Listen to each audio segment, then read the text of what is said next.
Calling close to 19,000 vehicles in South Africa.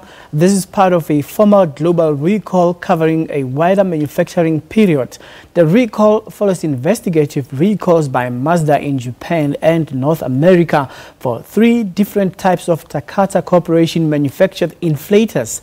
Affected units are the Mazda 2, Mazda 6 and the RX-8 vehicles produced from 2003. Have you ever had anyone sell you a product that's not from a store? Some call it network marketing or direct marketing. Are you involved in the business, or do you know anyone who sells products through direct marketing? Direct marketing is a business that has been growing in leaps and bounds, but is it working for the millions of people who are involved in it?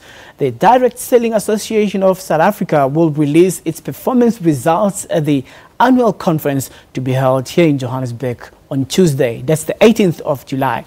To tell us more about the industry, we joined in the studio by Ernest du Toit, Chairman of Direct Selling Association of South Africa. Thank you very much for joining us. Thank you, Colin. Nice to be with you. All right. You can tell that I've been at tenterhooks trying to differentiate between direct marketing and direct sales. Is there a difference? There's a very significant difference, Colin. Direct selling has probably been around since the dawn of man, because what we did was we sold and we bartered and traded products. All the Direct Selling Association has done is it's a face-to-face business essentially, and 57% of all products, particularly in the health and beauty industry, are sold via endorsement, not necessarily off a shop shelf via advertising. So direct selling is a face-to-face business, where direct marketing is more about catalog selling, online selling, where there is not the face-to-face opportunity. It's not necessarily the personal endorsement and still relies on advertising. Let's talk about the product initial stage with reference to manufacturing and before it gets to distribution. Yes. Do we really have to worry about who manufactures the product and what's there in it, if there are repercussions of product defects or customer dissatisfaction and all other aspects that have to do with product initiation? What we say to the consumer, Colin, is that the role of the Direct Selling Association is to protect the consumer first and foremost. And in the world in which we live, sadly, in as much as there are many honest people, there are many dishonest people. And people are out there looking to make a quick buck. And sadly, because of need and because of greed, many people fall foul and become victim of companies that, or individuals that sell products that are not necessarily well established and trustworthy. So we say to everybody, if you're going to buy a product directly from another individual, make sure that they are with a company that is a member of the Direct Selling Association, because we have a code of conduct that all of our members have to abide by. And in that code of conduct, there are cooling off periods, there is a return policy process. So we make sure that the consumer who's buying the product isn't out of pocket if something goes wrong in the process. However, we can't protect them if they're buying from a company that is not part of the DSA. With me now being on the threshold of news and advertising, the intention of this interview is to educate and inform our viewers without necessarily marketing the product itself. Yes. But what kind of products are being sold and marketed? What is interesting, Colin, I've just come from the United States, where in June they had the annual conference. In the United States, there are 1,400 companies that use a direct selling model. They sell everything, including electricity. So just listening to your previous report, maybe we need the company to come in and compete with Eskom, because maybe we'll get it at more interesting rates. So you can sell virtually anything. What it comes down to is the passion that the individual has for the product that they're selling. So we sell in South Africa, there are about 34 companies in the DSA, and they sell household products, they sell personal care products, beauty products, financial services, a whole range of products. So you can sell any of these, but what is crucial is if somebody buys a weight loss program that has really worked for them and they've lost 20 kilos, and of course they have a passion, they want to tell everybody about it, and it's believable because it happened to them. If they had a terrible acne skin and the products have cleared up their skin, they can talk from first-hand experience and say, here it is. And because disposable income is being more and more limited as the economy goes south and there's more joblessness and unemployment is at the rate that it's at, that bit of money that you have, you want to be certain that when you spend it, you're going to get the value that you are paying for the product that you're getting. Is the business successful, though? I'm looking at somebody who is unemployed and doesn't have capital to start selling. Say, for example, I don't have 3,500 rand to buy the product so that I can resell. Yes. The wonderful thing here is that the industry has solutions. So the companies in the industry, you must invest. Every single company says you must make an investment. You can't start a business without an investment. But the investments range from company to company. Some of them as low as 85 Rand, some 200 Rand, some 1,000, some 4,000 Rand. So it does depend, and therefore you've got to look at that company closely. You can go along and you can get that money, I guess, from someone that you borrow it from, and I wouldn't do that necessarily at the interest rates that they charge. But what we typically do is we say to the individual, if you want to start and you really are committed, get a group of your friends and associates together. We'll send one of our experienced operatives to work with you and do a demonstration of the product.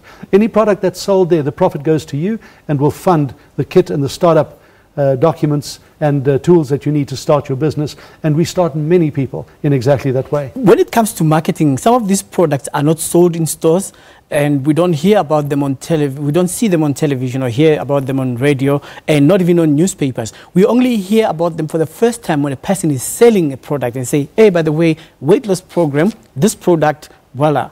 How do I then get to market a product and be convincing? Everybody, because they're exposed to advertising, believe that advertising is true, honest, and believable. And I need to say that isn't always the case. We have chosen the channel specifically because it is a very low cost entry, and it's almost a zero risk entry. If I take the company that I'm running, it's been running for 46 years, so you know that it's established. And our choice is to sell the product and advertise the product via our consultants and sales leaders. They are our television and our radio and our magazine.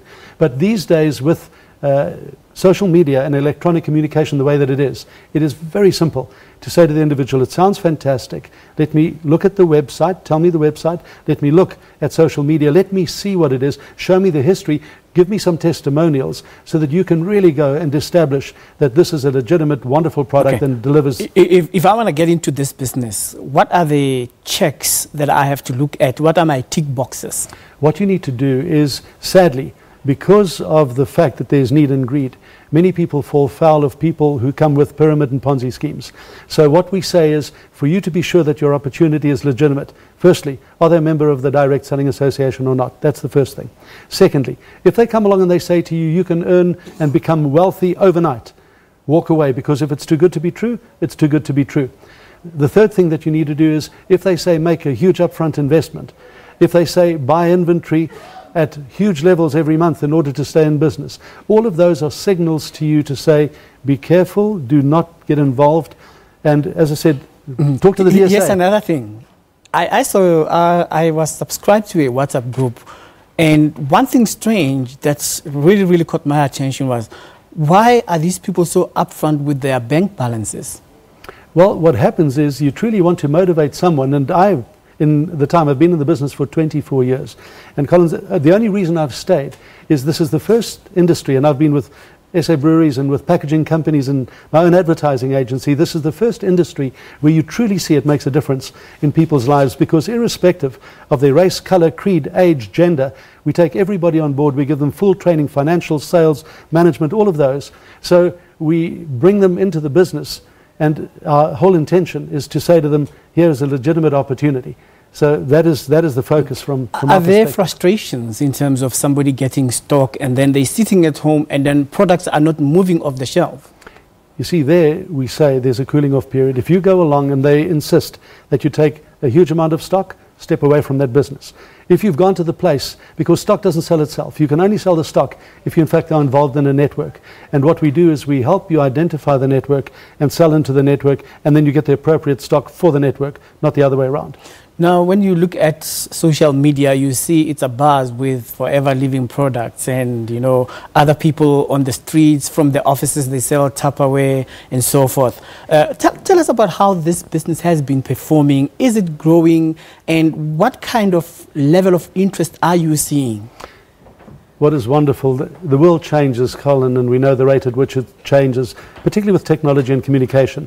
Across the world, The sales of direct selling is growing every single year. In the past year worldwide, from 179 billion US dollars to 183 billion US dollars, which is a compound annual growth, a straight growth of 2%, compound annual of 5%. The number of people involved have moved from 104 to 107 million people across the world. The World Federation estimates that 200 million people will join this industry in the next 10 years. Why?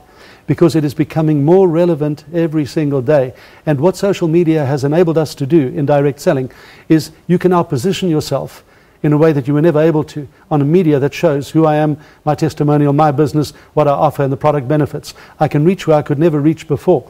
So for many people, this is becoming, especially as sadly jobs are lost and the formal sector can no longer support them, it's becoming, I'm going to say, the best SMME that the world has ever seen. We are on job creation, and in South Africa we've grown 18% in the face of the current economic downturn. We've gone from 11 billion to nearly over 13 billion, or close to 13 billion, and in South Africa from 1.1 million people to 1.3. But we are still less than 10% of retail. There's 90% of an opportunity for us to take this industry and double and triple and quadruple it. Can you still take more people? We can go and we can quadruple this industry. Okay. And if I say to you why, there's no saturation. Very quickly, if people want to join in, especially those who are not working? What they need to do is go to the web address, which is www.dsasa.co.za. Okay, www.dsasa.co.za. Right. Ernest du Toit, chairman of the Direct Selling Association of South Africa. And of course, well, we've heard about the industry that the direct marketing or direct selling it has been growing. It has a previous performance of more than 13.1% growth to an industry of about 10.9 billion rand and a 5% growth in sales. And of course, we'll hear more about this in as far as the finances are concerned in their annual sales report tomorrow. So don't miss our report tomorrow, as you'll be having a conference tomorrow. A conference tomorrow. Absolutely. All right. We're not going to leave it there for now, but of course we're going to continue with this report tomorrow as the story continues tomorrow. So let's move on to other news.